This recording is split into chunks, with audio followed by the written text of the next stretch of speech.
Bienvenidos a Me Quiero Volver Chango. Gracias por hacerme su cómplice para matar el tiempo. Hoy que el Liverpool ha muerto. Ha muerto la versión 2025-2026 del Liverpool, para no ser tan amarillista.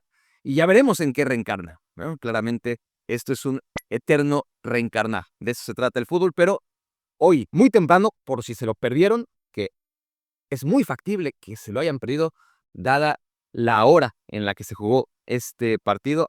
Hoy, en los cuartos de final de la FA Cup, el Manchester City ha pulverizado a las obras que ya quedaban del Liverpool en un partido con el que le dábamos ya carpetazo a la apasionante última jornada premundialista a nivel de selecciones.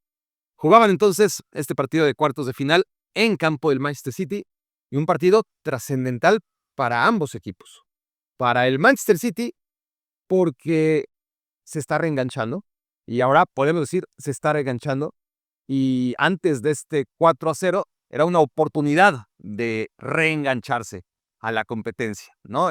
No quiero reducir la FA Cup, que es un torneo magnífico y tradicional, y que sobre todo en Inglaterra se valora mucho más que fuera de Inglaterra, pero en realidad más que la FA Cup, que es importante porque te metes a semifinales, el City está rompiendo récord de veces consecutivas alcanzando semifinales, lo que te habla de lo competitivo que es este equipo, independientemente de algún antibajo que tuvo, sobre todo la temporada pasada, pero es un equipo sumamente fiable en Premier League, en FA Cup, en Champions League un poquito menos, pero este equipo que está disfrutando, por supuesto, meterse a semifinales de FA Cup, lo que realmente tenía en mente era confirmar que está de regreso muy pronto después de quedar eliminado por parte del Real Madrid en la Champions League.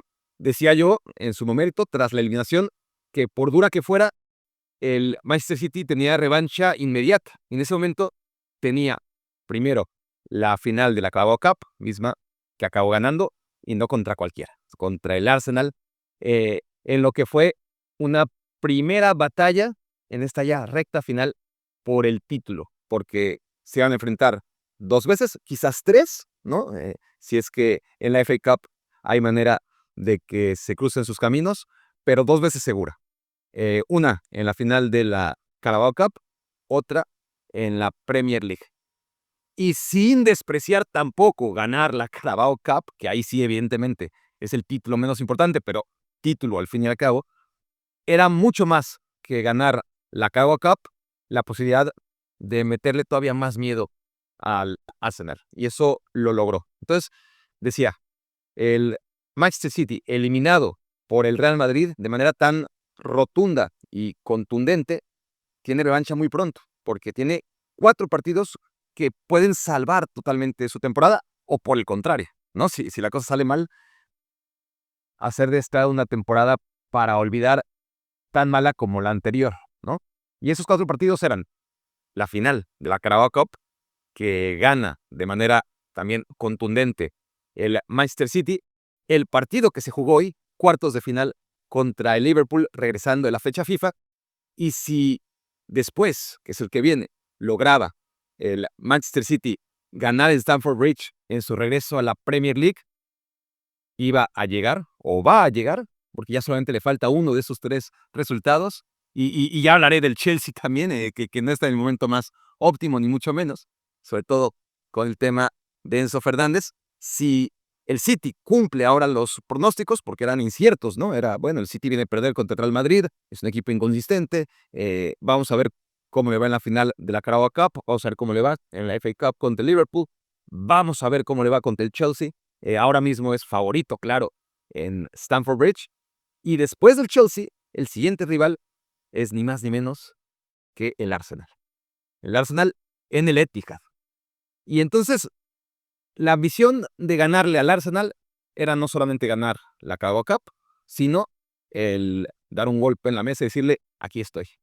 Pero si había dudas, había una fecha FIFA que hizo seguramente que el Arsenal, sobre todo muchos de sus jugadores que recibieron descanso, se replantearan la situación y ver que está en ellos, porque realmente está en ellos acabar esta temporada como todos los Gunners sueñan, no ganando la Premier League y la Champions League, pero por lo menos sí asegurando la Premier League. Pero en cuanto los jugadores del Arsenal encendieran la televisión y vieran que el City no solamente es capaz de eliminar al Liverpool, sino la manera en la que lo destrozó, le iban a meter miedo, mucho más miedo todavía del que ya de por sí persigue al Arsenal en estas instancias. Por eso era sumamente importante este partido, por eso era muy importante que el City lo pudiera ganar sin demeritar pues el hecho más inmediato, ¿no? Que es que están en semifinales de la FA Cup y que pueden redondear una muy buena temporada ganando Carabao Cup y FA Cup, independientemente de lo que pase en la Premier League e independientemente de la decepción que resultó la Champions League esta temporada también para el Manchester City. Pero ganar Carabao Cup más FA Cup sería magnífico. Sin embargo, lo más importante de estos dos últimos partidos en los que el City se impuso, además de manera muy convincente al Arsenal y al Liverpool, era que el Arsenal, por si no tuviera suficiente temblor en las piernas, dijera, ay güey, están de regreso, vienen por nosotros y es real, no es cuento. Y, y seguramente esa es, llamémosle, es el beneficio colateral, pero ya veremos, ¿no? Si el City acaba poniéndole verdadera emoción a una Premier League que todavía parece muy cuesta arriba, pues es cuestión de un par de partidos para ver si se define o no, ¿no? Tan fácil y difícil como que el Arsenal gane o no pierda en el Etihad y ya está, o que el City no gane en Stamford Bridge. Pero si el City gana en campo del Chelsea y luego le gana al Arsenal, vamos a tener un final de Premier League tremendo. Y por eso era importante el partido de hoy desde el horizonte del Manchester City. Pero no era el único que jugaba, obviamente. Del otro lado estaba el Liverpool. Un Liverpool plagado de dudas, un Liverpool que ha tenido una temporada terrible, un Liverpool que parecía levantar en algún momento de la temporada, pero que se está cayendo a mil pedazos y no le podía llegar en peor momento el partido contra el peor rival posible, que es el Paris Saint-Germain. Pero era esa oportunidad para el Liverpool de sprint final. Regresa ya Alexander Isak o está apuntando su regreso. El futbolista más caro en la historia de la Premier League, conviene recordarlo. Conviene recordar que el segundo jugador más caro en la historia de la Premier League también llegó esta temporada, también llegó a Liverpool y se llama Florian Wirtz. Y también conviene recordar que el tercer jugador más caro, no solamente de Liverpool, no solamente de la Premier League, sino de todo el fútbol europeo y por ende mundial, fue también fichado por Liverpool, Hugo Ekitike. Entonces, un Liverpool que no había gastado prácticamente nada, o muy poco si lo comparas con las otras potencias de la Premier League, este año, tras ser campeón, decidió que iba a reventar el mercado, no con uno, no con dos, sino con los tres jugadores más caros.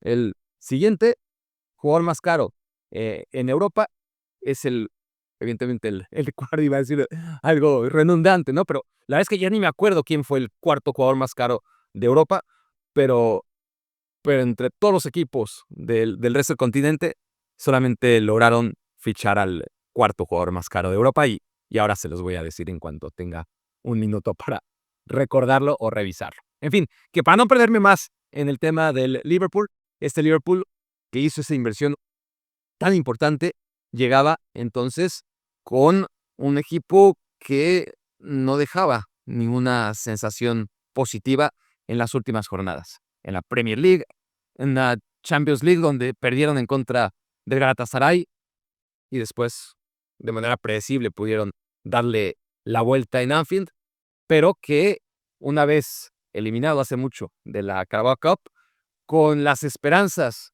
de meterse entre los 5 primeros de la Premier League, lo cual no tienen asegurado. Esa es la batalla que le queda nada más al Liverpool. Y para que esa no fuera su única batalla, pues le quedaba la FA Cup, ¿no? Entendiendo que la Champions League, pues sí, está vivo. Para mí, el Liverpool era favorito. Incluso cuando, hasta ahora, he de decir que que los 8 duelos que se han jugado en la fase final de la Champions League, los 8 los he acertado. Pero también, una vez que hice el bracket y vi que Liverpool, tras eliminar al Galatasaray, se iba a enfrentar al Paris Saint-Germain tras eliminar al Chelsea, pues me aventuré a una sorpresa, a pensar que el Liverpool iba a mejorar, que el Chelsea no, que el Paris Saint-Germain no iba a mejorar lo suficiente y que Liverpool podía concentrarse, una vez perdida la liga, pues totalmente en la Champions League. ¿Me equivoqué? Bueno, todo pinta que me equivoqué. Vamos a ver, el fútbol de repente arroja, sobre todo cuando hablamos de equipos de esta magnitud, resultados del todo inesperados, pero vaya que ahora mismo sería un sorpresón que el Liverpool pudiera evitar que el Paris Saint-Germain se metiera a semifinales. Pero bueno, sigue vivo en la Champions League, le queda en la Premier League la misión de quedar entre los 5 primeros, si damos por hecho que otra vez la Premier League, a pesar de todo, va a meter a los equipos en las diferentes competiciones europeas, en la Conference, en la Europa League, en la Champions League.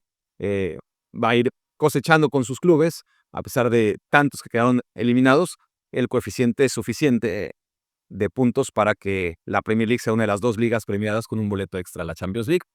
Va liderando esta tabla y salvo una debacle terrible, ¿no?, en el que pierdan todos los equipos ingleses esta semana, casi que podemos asegurar que Inglaterra va a tener otra vez a 5 equipos, ¿no?, en la siguiente, a un mínimo de 5 equipos, esperando a ver qué pasa en la Europa League, porque hasta pueden ser 6 como ocurrió este año.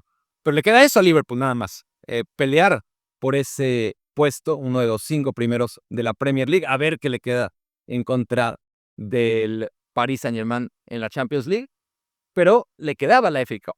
Y la FA Cup era la menos complicada de sus misiones. Ciertamente, la Premier League, acabar entre los 5 primeros, no debería ser complicado, pero tampoco es un logro. Es evitar quedar por debajo del listón más bajo, ¿no? El mínimo tolerable para un equipo como Liverpool y sobre todo con la inversión del Liverpool. Entonces, el reto era la FA Cup. Jugaba en contra del Manchester City y ¿saben qué? Empezó bien el Liverpool. Los primeros minutos fueron buenos, hizo recordar las mejores versiones que el Liverpool ha tenido esta misma temporada. Estoy hablando de los primeros 15 minutos por ahí, no mucho más, pero fue engañoso. El Liverpool tuvo sus oportunidades, tuvo una muy clara y ese es el parteaguas del partido, ¿no? Un despeje de Mamardashvili, un error de Kusanov, uno más, y le gana muy bien en el cuerpo a cuerpo Mohamed Salah, ¿no?, al futbolista kazajo, o uzbeco más bien, y se enfila solamente contra Trafford, pero lo hace de manera tan torpe como si se le hubiera olvidado jugar al fútbol a Salah, ¿no? Es como si realmente, como esas películas de Disney, ¿no?, en que tiene un hermano gemelo y lo pone a jugar fútbol, ¿no? Y es que es otra cosa, es realmente otra cosa. ¿Cómo un jugador puede empeorar tanto, no? Y entonces, una vez que se quita Kusanov de encima, más de mérito de Kusanov que mérito de Salah, pero bueno, es un balón largo del portero, bota, pone bien el cuerpo, se enfila en contra del arquero y se tarda tanto. Su primer toque es tan malo que a la hora de disparar, Kusanov, que estaba en el suelo, se pudo levantar, correr, es rápido Kusanov, también hay que decirlo, pero hombre, tu rival estaba 3 metros atrás del suelo y por ese mal control, al final su disparo acabó siendo bloqueado por el defensor. Una jugada que por sí misma engloba lo que ha sido la temporada de Mohamed Salah. Falto de forma, falto de confianza, obviamente. Y hoy, dentro de una temporada horrible de Mohamed Salah, solamente vimos su peor partido. Eso, por supuesto que esa acción no solamente condicionó el partido del egipcio, sino todo el encuentro. Luego tuvo una, ya el partido estaba perdido, 4-0 caía para ese entonces el Liverpool, pero todavía falló un penal que provoca Hugo Ekitike, que es junto con Szoboszlai. Yo sé que sería el Liverpool si no fuera por Szoboszlai y por Ekitike, Hoy no tienen tampoco un gran partido, ninguno de los dos, claramente. Pero bueno, Ekitike provoca el penal. ¿De quién más?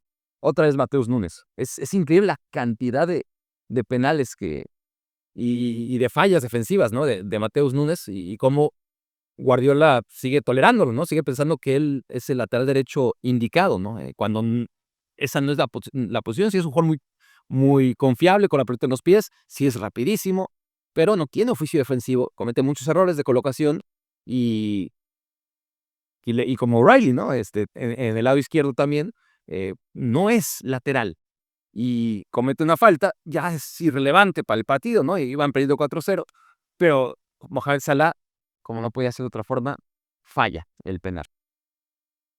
Entonces, hoy el Liverpool pierde de manera categórica, a pesar de sus primeros minutos que les digo que fueron muy buenos. A partir de esa falla de Mohamed Salah, el equipo empieza a venirse abajo.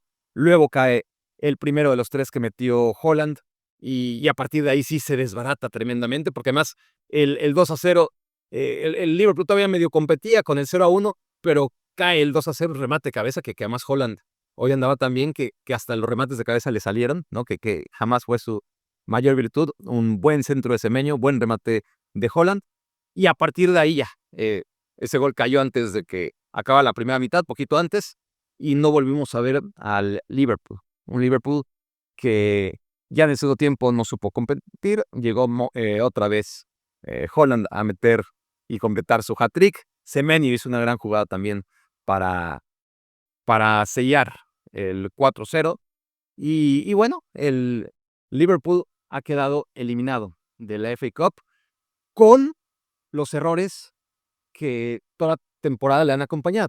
Ya hablé de los errores de Mohamed Salah, los de Konaté, aquellos que acaban en gol, otros que no acaban en gol, pero cada partido Konaté regala un gol, por lo menos. No siempre acaban en gol, eh, pero de que lo regala y ya está en los pies del equipo rival aprovecharlo, es muy difícil un partido de Liverpool en el que Konaté no regale un gol. Y Van Dijk no se salva tampoco. El tema con Virgil van Dijk es que durante muchos años, durante todos estos años, supo mejorar a su compañero, ¿no? El Liverpool, el gran problema que tenía, pero era un problema que podía manejar, dado el nivel tremendo que exhibió en la mayoría de las temporadas Virgil van Dijk, más allá de algún altibajo normal en cualquier futbolista de superélite, pero se basaba en que Van Dijk hacía las coberturas y los anticipos y daba las indicaciones y corregía todo el caos que podía generar Konaté o Gómez o el que fuera su compañero, ¿no? O en su momento, en menor medida, Joel Matip. Pero esta temporada es que es irreconocible. Ya no sabes quién es peor entre Van Dijk y Konaté. Y ya es mucho decir, ¿no? Si el Liverpool necesitaba un compañero a la altura de Van Dijk, lo ha conseguido esta temporada. Lo que no contaba es que Van Dijk se iba a poner a la altura de Konaté, ¿no? O de Gómez, que hoy juega de lateral derecho y que es tan blandito como suele ocurrir, ¿no? En cada gol del Manchester City, más allá de la virtud del City, porque aquí es muy difícil, es un 4-0 y hay que repartir, obviamente, virtudes de un equipo y responsabilidades del otro. ¿Qué pesó más? ¿El gran partido del City, que hizo un gran partido, o el desastroso partido de Liverpool? Y yo creo que tiene más peso lo que deja hacer hoy el Liverpool, los errores en defensa, la falta ya de actitud incluso en el segundo tiempo, lo mínimo que le puedes exigir, sobre todo a un equipo como Liverpool, pero sobre todo a nivel defensivo, ¿no? A nivel defensivo, muy flojito. Por más que el City es muy mejorable a nivel defensivo, ya les hablé de un error de Kusanov, ya les hablé de un error de Mateus Nunes, que además son típicos y en cada partido ocurren, no ocurren en una cantidad tan salvaje como los errores que va cometiendo de desatención, de falta de intensidad, de llegar tarde. Un gol de Haaland es que Konaté no llega a cerrar, en el otro es que no se mueve y no se anticipa Van Dijk, en otro es que a Gómez se lo quitan muy fácil, y así fue realmente sencillo para el Manchester City acabar goleando a este Liverpool. Arne Slot se va a tener que ir. Asumo que llegará Xabi Alonso. Creo que esto debió haber pasado la temporada pasada. Me equivoqué, ¿no? Es decir, cuando o por lo menos en el corto plazo me equivoqué, cuando Jürgen Klopp anunció su salida del equipo, pues yo dije, me apresuré a decir, es que tiene que ser Xabi Alonso, el entrenador del Bayer Leverkusen, ¿no? Claramente todavía no había pasado por el Real Madrid.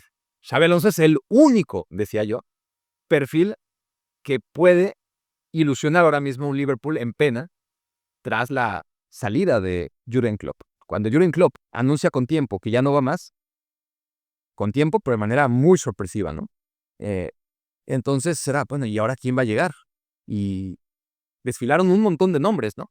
El de Arne Slot no, o sea, el Arne Slot era el que menos se manejó, y de repente cuando dicen, pues, el técnico del Feyenoord va a llegar, después de lo de Erik ten Hag, que fue un desastre, por bien que lo hiciera en el Ajax, porque Arne Slot también lo hizo muy bien en el Feyenoord, aunque no en la Champions League, pero sí a nivel Eredivisie para un equipo que ha dominado tan poco en el siglo como el Feyenoord. Arne Slot lo hizo competir muy bien en Europa League y final de Conference League y ganar la Eredivisie y la Beker, o sea, la Copa Neerlandesa. Muy bien, pero, hombre, el nivel de la Eredivisie está claro que no se puede comparar los éxitos o no se pueden calibrar los éxitos que se tienen en la Eredivisie y proyectarlos a una liga como la Premier League, ¿no? Ni en los futbolistas ni en los entrenadores, como nos había demostrado Erik ten Hag con el Manchester United. Pero Liverpool lo tenía muy claro y vaya que no se equivocó en el primer año, ¿no? Y aquí yo le he dicho muchas veces, sin quitarle mérito a Arne Slot, para mí el gran constructor del éxito de la temporada pasada fue Jürgen Klopp. Jürgen Klopp, no solamente por la cultura que reinstaló en el Liverpool, no solo por hacer otra vez ganador a este equipo que había dejado de serlo, a pesar de haber ganado la Champions League con Benítez, no era un equipo que compitiera en la Premier League. Sí, que estuvo muy cerca con ese resbalón de Gerrard en contra del Chelsea en la antepenúltima o en la penúltima jornada de la Premier League en 2014, sí, pero fueron momentos excepcionales, ¿no? 2005, 2007, que se metió otra vez a la final de la Champions League, sin competir en la Premier League, y esa única vez en la que realmente pudieron ganar la Premier League. Todo esto en, ¿qué les gusta? En 30 años, por lo menos, o más, ¿no? Eh, y con Jürgen Klopp, la cosa cambia. Muy parecido, superior incluso, a lo de Diego Pablo Simeone con el Atlético de Madrid, ¿no? Equipos con historia, obviamente, cada uno es mucho más grande el Liverpool que el Atlético, pero que necesitaban un líder como el que llegó, ¿no? A reinventarlos, a recuperarles la memoria, ¿no? Y hacerlos más grandes que nunca, cada uno dentro de su micro universo, ¿no? Y, y Jürgen Klopp lo que hace con este Liverpool es, además de dotarle de una identidad que ya tenía desde Bill Shankly, pero que recuperó como nunca con Jürgen Klopp, porque era el técnico ideal para el equipo, tomó unas decisiones de hombre de club. ¿Cuáles fueron estas decisiones? Después de ganar la Premier League, después de ganar la Champions League, después de ganar la Carabao Cup y la FA Cup, porque lo ganó todo en años distintos, pero lo ganó absolutamente todo. Lo más importante, claro, la Champions de 2019, la Premier League de 2020, pero él en su último año, en su última temporada, tomó decisiones drásticas que son muy difíciles, muy, muy difíciles en los grandes clubes, ¿no? Los clubes pequeños y medianos no tienen ese problema porque los grandes jugadores los tienen que vender, se les van, ¿no? En el caso de los grandes clubes, pues identificar cuándo es tiempo de desprenderte de una de tus leyendas y hacerlo es muy complicado. ¿Y qué hizo Jürgen Klopp? Pues gracias, Fabinho, fuiste fantástico, pero ya está. Gracias, Firmino, fuiste extraordinario, mi jugador favorito, pero ya estuvo. Gracias, Jordan Henderson, tremendo capitán, pero hasta aquí llegaste. ¿Quién me falta? Símbolos, ¿no? Bueno, por supuesto que no podemos ignorar a que se fue un poquito antes, ¿no? Si no me equivoco, a Sadio Mané. Sadio Mané, magnífico, uno de los grandes jugadores en la historia de Liverpool, pero aquí está la puerta de salida, ¿no? Y esa toma de decisiones permitieron que en la última temporada de Klopp, antes de que llegara Arne Slot, el equipo pudiera reconstruirse, ¿no? Em, con jugadores nuevos, con jugadores que tenían una proyección totalmente diferente, ¿no? Con McAllister, con Szoboszlai, con Cody Gakpo.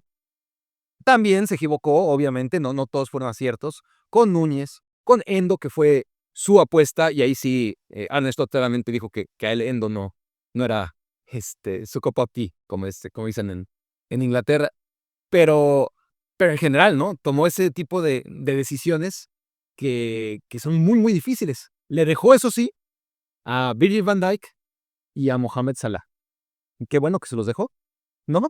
Porque fueron los grandes artífices del tremendo éxito que tuvo el Liverpool la primera temporada de Arne Slot. Arne Slot llega, paradójicamente, cuando Slot llega y el Liverpool venía de una temporada, pues, mala, ¿no? La última temporada de Jürgen Klopp, que en algún momento parecía que iba a acabar con 4 títulos, o que podía acabar con 4 títulos, porque pelear hasta el final por todo, pues, acabó decepcionando, ¿no? Y cuando llega Arne Slot al mando, pues el equipo no ficha a nadie, ¿no? Y al que sí ficha es tristemente a Federico Chiesa, el único, ¿no? En el último día de mercado, una oportunidad, se le acababa el contrato con la Juventus, 15 millones, baratísimo, 15 millones que a la larga pues, resultaron carísimos porque no juega nunca, tristemente. Pero en ese momento era una oportunidad de mercado y fue la única inversión de Liverpool para la temporada 2024-2025, en la que increíblemente sale campeón. Con mucho mérito de Arne Slot, sin duda, pero él no trajo a ninguno de los jugadores, todos los trajo Jürgen Klopp. Y lo más importante, no tuvo que desprenderse de ninguno de los futbolistas que fueron leyenda en el Liverpool. De eso se encargó también Klopp, ¿no? Klopp hizo la tarea completa, a diferencia de Arsène Wenger en el Arsenal, de Sir Alex Ferguson en el Manchester United, que dejaron un paquetote en sus respectivos clubes que todavía no pueden, tras tantos años, solucionar los técnicos que han llegado en vez de las leyendas que fueron tanto Sir Alex Ferguson en el United como Arsène Wenger en el Arsenal. No, Jürgen Klopp, con menos años, ¿no? La mitad de años de Arsène Wenger y la tercera parte de los años que estuvo Sir Alex Ferguson en el United, de todas formas, siendo tan legendario o casi tan legendario en el Liverpool como aquellos en sus respectivos equipos, sí que hizo la tarea completa, que fue la transición, se encargó él de ejecutarla y dejarle a Arne Slot un equipo listo para ganar la Premier League. Que no necesitó ni siquiera un fichaje para hacerlo, se había encargado Jürgen Klopp de todo ello.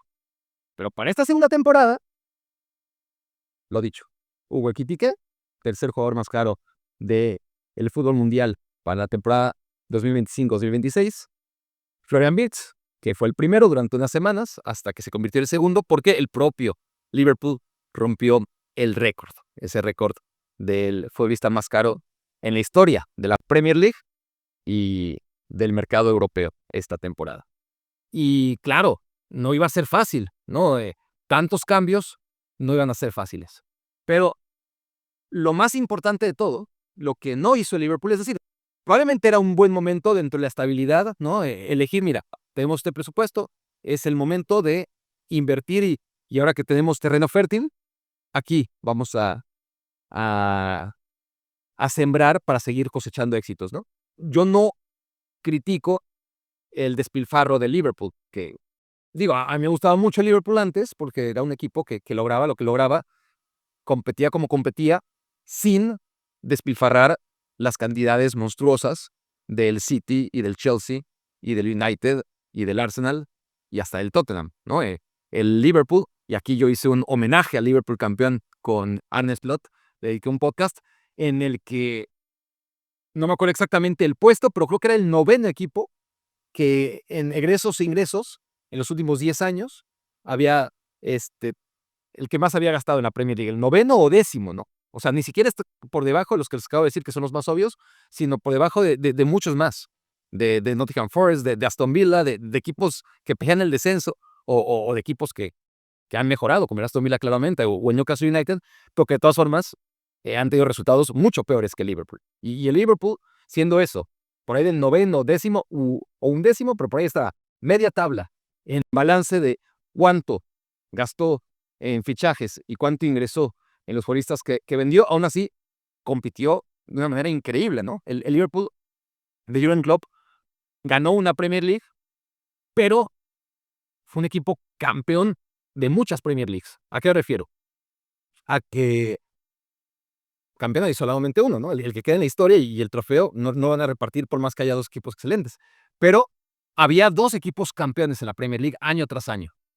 El título una vez se lo llevó el Liverpool en aquellas batallas con el City, y el City logró imponerse durante la mayoría de esos duelos a 38 jornadas. Pero era un equipo campeón, ¿no? En Italia, por ejemplo, o sin ir tan lejos, quizás esta misma temporada en la Premier League, pues el título lo tiene que ganar uno, ¿no? Hay equipos que en otro escenario serían muy dignos subcampeones, pero les va a dar el título porque dentro de lo lejos que están de la excelencia, pues son los que están más cerca de ella, ¿no? Comparados con el resto. Y hay muchos equipos que juegan y que merecen ser subcampeones, pero como hay un trofeo y hay que repartir uno cada año, pues acaban siendo los campeones. Probablemente pase este año en la Premier League, ha pasado recientemente en Italia, este año no va a ser la excepción, y la Premier League en sus años dorados, ya podemos hablar como años dorados, los todavía recientes duelos entre el Liverpool de Klopp y el City de Guardiola, eran duelos de dos equipos campeones, ¿no?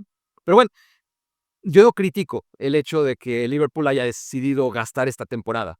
El tema es que, así como Jürgen Klopp tuvo la jerarquía, la visión y los huevos, básicamente, de desprenderse de varias de las leyendas, dejó a los dos más importantes.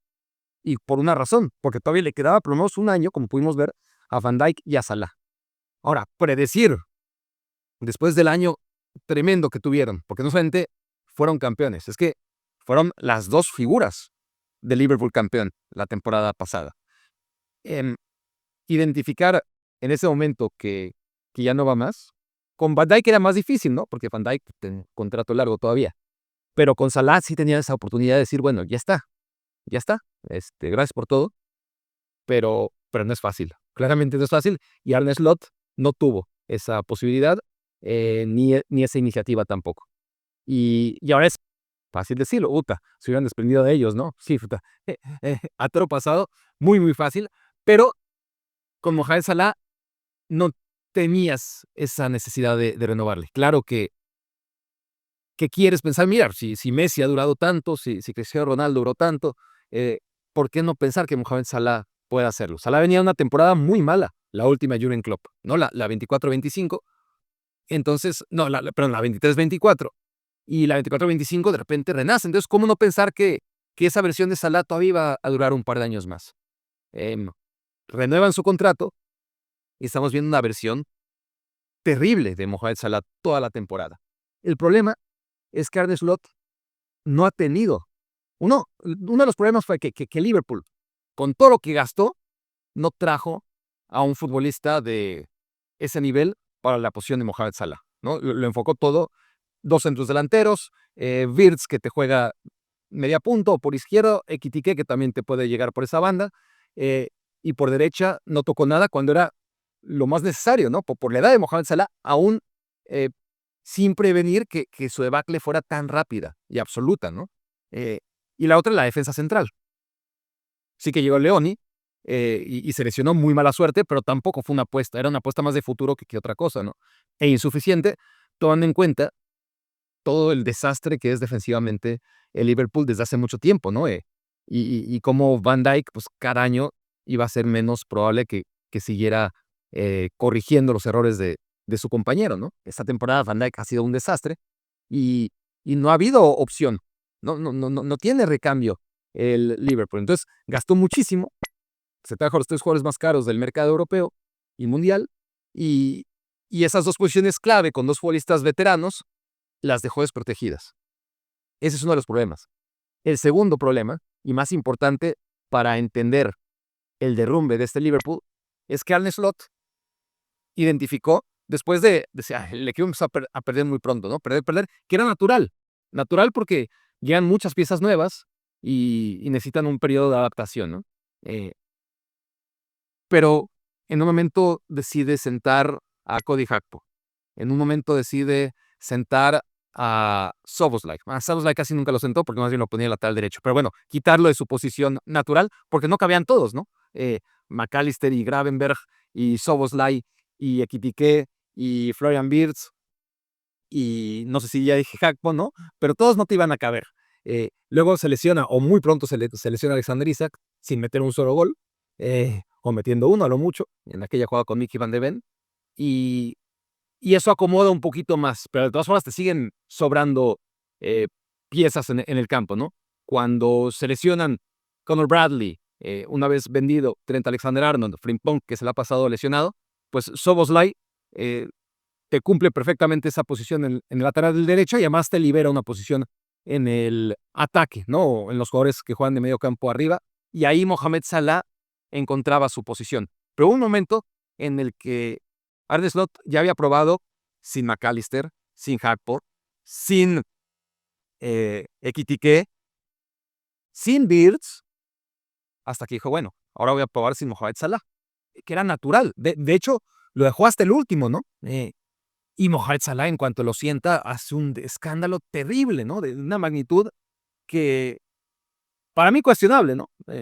Obviamente es una leyenda del equipo. Hay quien piensa que obró bien. Para mí, tendría que ser consciente de su nivel autocrítico y, sobre todo, de pensar en el equipo, ¿no? El equipo está mal, hay que tratar de encontrar una solución, aunque a mí me afecte siendo suplente, porque es mi equipo desde hace tantos años, ¿no?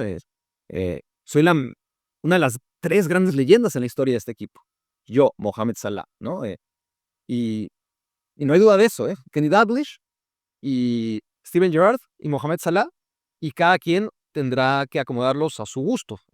1, 2 y 3, 3, 1 y 2, 3, 2, 1, pero esas son las 3 grandes leyendas en la cancha. Luego, las leyendas absolutas son los entrenadores, ¿no? Bill Shankly sobre todo, Pop Paisley después, y Jürgen Klopp por último. Pero esas son las grandes leyendas en la historia de Liverpool, y sin duda, Mohamed Salah está en ese Olimpo y no supo ejercer como tal, ¿no? Como un jugador que va más allá de la cancha, que es un símbolo de este equipo y que reaccionó muy mal, de manera desproporcionada a su suplencia. Lo grave del asunto es que se va a la Copa Africana de Naciones, dice, pues, quizás ya no vuelva, dicen que fue bueno, la traducción no es literal, pero que lo aventaron al autobús, que significa me están usando como un conejillo de indias, y el problema es que regresa, no se va, como parecía que se iba a ir, y regresa a ser titular. Entonces, bueno, por alguna razón será, ¿no? Habrá que verlo. Y no vemos en la cancha razones para que sea titular. Bueno, anda fuera de forma, será cuestión de que agarre la forma. Y pasa una semana, y 2 semanas, y 3, y 1 mes, y 2 meses, y Salah sigue siendo titular.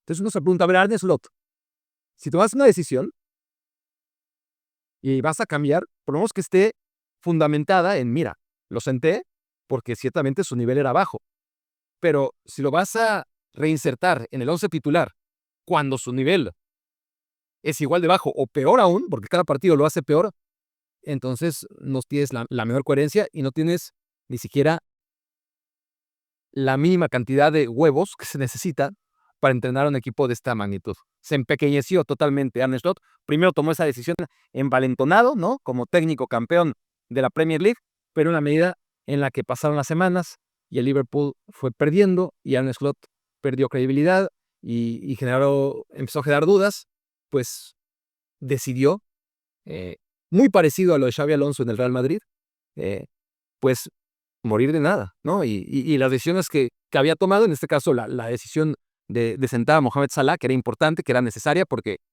no marcaba diferencias, porque el esquema del equipo tuvo que cambiar, porque no defiende, porque al no defender, pues tienes que cambiar un 4-4-2 en lugar de jugar con 2 extremos, porque te condiciona, ¿no? La rotación de futbolistas que te ofrecen más dinámica, con balón y sin balón. Por muchas cosas, Mohamed Salah tenía que estar en la banca y Arne Slot tomó la decisión correcta. Pero luego llega de la Copa Africana a la segunda vuelta, lo reinserta en el 11 de gala, partido tras partido, y Mohamed Salah cada día está peor, y Arne Slot dobló las manos totalmente ante esta situación. Y ahí está otra de las razones que explican la debacle de este Liverpool que tendrá que renacer, ¿no? Como les decía, ya veremos si en manos de Xabi Alonso, que pinta que sí, y ahora sí, ¿no?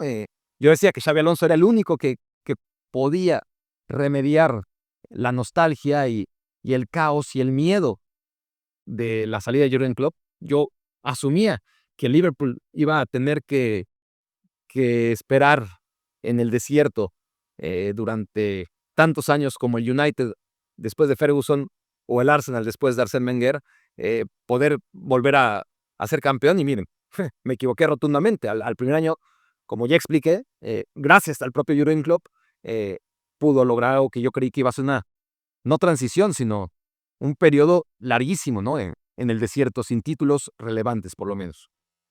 Pero bueno, llegó Arne Slot, consiguió el objetivo de manera inmediata, pero todo pinta que el equipo al no ir a ningún lado en esta segunda temporada, el técnico neerlandés no va a tener un tercer año en el club, y ahora sí, llegará el que debió haber llegado desde el primer momento, que es Xabi Alonso. Con dudas, obviamente, que dejó por su paso en el Real Madrid, pero con muchas certezas que dejó a su vez antes en el Bayer Leverkusen. Y bueno, si el Liverpool es un desastre, ¿qué vamos a contarles del Chelsea?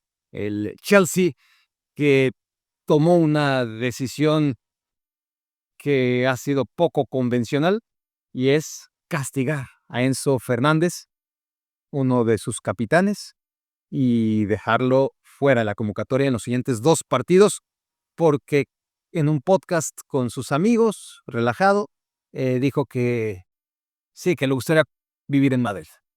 Tú escuchas o ves ese momento y dices, pues no dijo nada malo, ¿no? Le preguntaron, ¿dónde te gustaría vivir? ¿Te gustaría vivir en Madrid? Sí, sí, claro, es como Buenos Aires. Claro, lo hace con una sonrisita, lo hace con amigos, claramente hay una intención ahí. Enzo Fernández está haciendo campaña para dejar al Chelsea hace rato, y el castigo es severo. El castigo, pues, obviamente tiene repercusión porque tiene que ver con el Real Madrid, ¿no? Y porque Enzo Fernández se quiere ir del Chelsea, y porque yo entiendo, me gusta, pero ya les diré por qué me parece descabellado. Me gusta que un club tome este tipo de decisiones, ¿no? Estamos en una época en la que parece que se vale todo, ¿no? Y se respeta tan poco a los aficionados, y los clubes tienen que cuidar un poquito los intereses de sus aficionados, y aunque sea una medida populista, pues poner un hasta aquí, ¿no? Ponerle la raya a los futbolistas a la hora de hacer lo que hacen cuando tienen contrato, para ir dejando ahí, ¿no? Señales. Porque claramente una entrevista pactada, claramente él autoriza que le hagan ciertas preguntas, y dejó ahí el mensaje, un poquito, un guiño más, ¿no? Al Real Madrid. Y el Liverpool, el Chelsea tomó una decisión drástica. Ahora, el Chelsea es el último equipo del mundo que puede darse golpes de pecho. Si un equipo ha instaurado la dinámica de fútbol súper moderno, en el que los clubes se han convertido en agencias de compraventa de futbolistas, es el Chelsea. Y en los últimos años más que nunca, ¿no? El Chelsea Abramovich sí que era un equipo que compraba muchísimo, ¿no? Y que vendía muchísimo, pero tenía sus estandartes, ¿no? Tenía jugadores que podías relacionar y que siempre vas a relacionar con el Chelsea. Muy claramente, ¿no? Petr Cech, John Terry, Frank Lampard, Didier Drogba. Cuando se fueron, uno por uno, ¿qué queda en el Chelsea? Quedan jugadores de paso. Jugadores que te ganan la Champions League, y a los 2 años, literalmente a los 2 años, no queda nadie. Se fueron todos. Jugadores que llegan, y se van, llegan y se van, compro, vendo, compro, vendo, compro, vendo. Esa es la filosofía del Chelsea. Mis canteranos los tengo para hacer negocio con ellos y los vendo muchas veces antes de que debuten en el equipo. Y aunque tengo la mejor cantera del mundo, o bueno, una de las mejores canteras del mundo, tampoco voy a exagerar, pero sin duda una de las mejores y la mejor de Inglaterra, pues no lo aprovecho y dejo que mis jugadores brillen en otro lado, aunque hayan sido formados en mi cantera, ¿no? Eh, Nombres muchísimos, ¿no? Pero por hablar de los más recientes, Michael Olise, Declan Rice, Guehi, el nuevo defensa central del Manchester City. Solamente para hablar de los más jóvenes y de los últimos, y no hablar de los del pasado, ¿no? De Solanke, del Loftus-Cheek y demás. Y por no hablar de aquellos que llegaban muy jóvenes, que no son canteranos, como el propio Mohamed Salah, como Kevin De Bruyne, y que tampoco el Chelsea supo valorarlos. Bueno, si un equipo no ha instalado cultura de club, es el Chelsea. Si un equipo no puede darse golpes de pecho de que los jugadores sienten que están ahí de paso, es precisamente el Chelsea, ¿no? El Chelsea es un club que, por su política, y los jugadores obviamente se tienen que dar cuenta, ¿no? Porque están ahí, no tiene el menor compromiso con los futbolistas. Los compra para después venderlos. No los ve como activos a largo plazo. Entonces los jugadores inmediatamente cuando llegan al Chelsea saben que están ahí de paso. Porque el Chelsea se ha encargado de eso, ¿no? De, de que ese sea el aura del club, que esa sea la dinámica en la que todos entran. Y es natural que Enzo Fernández pues, lleve ahí 2 o 3 años y diga, puta, ya, me tengo que ir, porque además el equipo es un desastre, ¿no? Y Moy Caicedo y Marco Curella y todos los que hicieron declaraciones, ¿no? Sobre lo natural, ¿no? Que sus jugadores todavía jóvenes y que podrían irse a otro lado en algún momento, más allá de que tienen contrato. Con Enzo Fernández, el Chelsea, seguramente. O sea, lo que vimos es lo que dijo Enzo Fernández. Parece desproporcionado en cualquier caso, ¿no? Para el Chelsea o por cualquier otro club, castigar a un jugador solamente porque dice que le gusta Madrid para vivir, que le gustaría vivir en Madrid. Nunca dice el próximo año, nunca dice en el corto plazo, nunca dice de viejo, ¿no? Lo deja abierto, pero tampoco dice, mira, me gustaría Madrid, me gustaría Barcelona, me gustaría Budapest, es una ciudad muy bonita, qué sé yo, Reykjavik en Islandia. No, dijo Madrid y ahí dijo, esa es la ciudad en la que me gustaría vivir. Es una gota que por sí misma, pues, no estaba, ¿no? Claramente, Enzo Fernández, eso es lo que uno puede intuir, ya tenía el vaso lleno, ¿no? Y esa gota que es la que vimos, es la que ha derramado el vaso y el que ha llevado a tomar una decisión casi sin precedentes y que tiene al Chelsea, próximo rival del Manchester City en la Premier League, pues otra vez en el centro del caos. Eso es el Chelsea y va cambiando de entrenadores, cambió incluso de dueño y no ha perdido esa esencia, ¿no? Es un equipo eternamente caótico que los éxitos le duran nada, absolutamente nada. Fue campeón del Mundial de Clubes, un título que yo siempre desprecié y que sigo haciendo, pero al fin y al cabo para muchos era importante y que pudo sembrar a partir de ahí. Absolutamente nada. Adiós Maresta. Ahora el que venía siendo capitán del equipo tiene un pie y 3/4 fuera, y a ver cómo recuperas la inversión cuando gastaste tanto dinero y el jugador pues ya está en rebeldía y ahora está más enojado que nunca.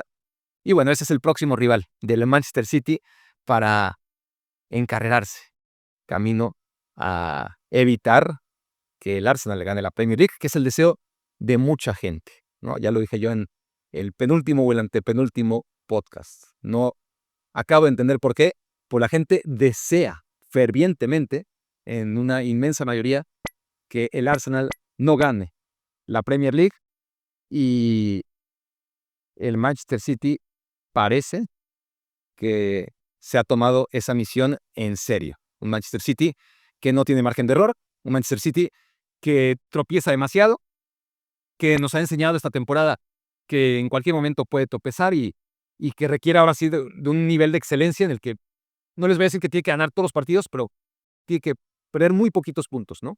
De cara al final de temporada, dada la diferencia de puntos que tiene respecto al Arsenal, aún con un duelo pendiente, un partido más por jugar que el Arsenal, y con ese duelo directo en contra de los Gunners en el Emirates, en el Etihad, perdón, ¿no? En casa. Así que parece, les digo, el Manchester City muy metido en esta misión y tal vez, ¿no? Tal vez esta es la versión del Manchester City que ya no va a perder puntos de aquí al final de temporada, o al menos eso es lo que está temiendo ahora mismo el Arsenal. Y ya con esa idea, con esa sola idea de que a lo mejor este City ha vuelto, ese City que a partir del mes de abril ya no perdía ningún partido en sus buenos tiempos, pues si acaso vemos a ese City, el Arsenal está en graves problemas. Me quedé con el pendiente de decirles quién fue el cuarto jugador más caro de esta temporada. Ahí les van los datos. Alexander Isak, Liverpool, el más caro, 145 millones de euros. El segundo más caro del fútbol mundial para esta temporada, Florian Wirtz, 125 millones de euros. El tercero, Hugo Ekitike, 95 millones de euros. Y el jugador más caro del mundo, que no fue a Liverpool, y por tanto cuarto esta temporada, fue Benjamin Šeško al Manchester United por 76 millones de euros. Esto para poner en relieve lo que invirtió el Liverpool esta temporada, porque no solamente si vemos la 25-26 que corre, sino que la 24-25, la temporada pasada, el jugador más caro del mundo fue Julián Álvarez. Julián Álvarez, que costó lo mismo, básicamente lo que costó Benjamin Šeško, ¿no? Por ahí de 75 millones de euros fue lo que le costó al Atlético de Madrid. Aquí estoy sacando el dato exacto. 75, justamente. Y fue el jugador más caro del verano pasado. O sea, y el invierno fue Gvicha Kvaratskhelia, ¿no? Que llegó a mitad de temporada y que costó 80. Si hablamos de todo lo que fue la temporada 24-25. Es decir, pagar más de 100 millones de euros no se hacía hace mucho tiempo. No se ha hecho, de hecho, ¿no? No se hizo en la 25-26 más que el Liverpool. No se hizo en la 24-25. Y en la 23-24, vamos a recordar quién fue el jugador más caro. La temporada 2023-24, justo cuando necesito que el internet sea rápido, no lo es, gracias. Jude Bellingham. Sí, en la 23-24 sí que fue el año en el que Moisés Caicedo llegó al Chelsea, Declan Rice llegó al Arsenal, Jude Bellingham llegó al Real Madrid, y hace 2 años esos fueron los fichajes que superaron la barrera de los 100 millones. La temporada anterior nadie, les digo, Julián Álvarez fue el más caro y costó 75. Esta temporada nadie, ¿no? En el mundo fuera de Liverpool, el que más costó fue Šeško, con esos 76 millones y medio que pagó el United por el jugador del RB Leipzig.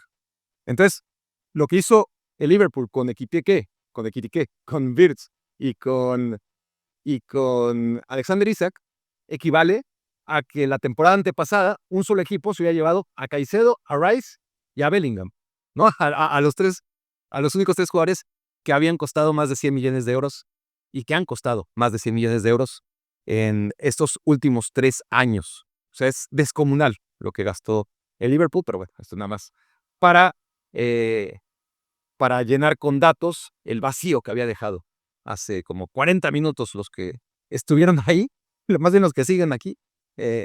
Sí, el cuarto jugador más caro de la temporada fue Benjamin Šeško, costando muchísimo menos, yéndose al Manchester United. En fin, esto fue Me Quiero Volver Chango. Muchas gracias por haberme hecho su cómplice para matar el tiempo.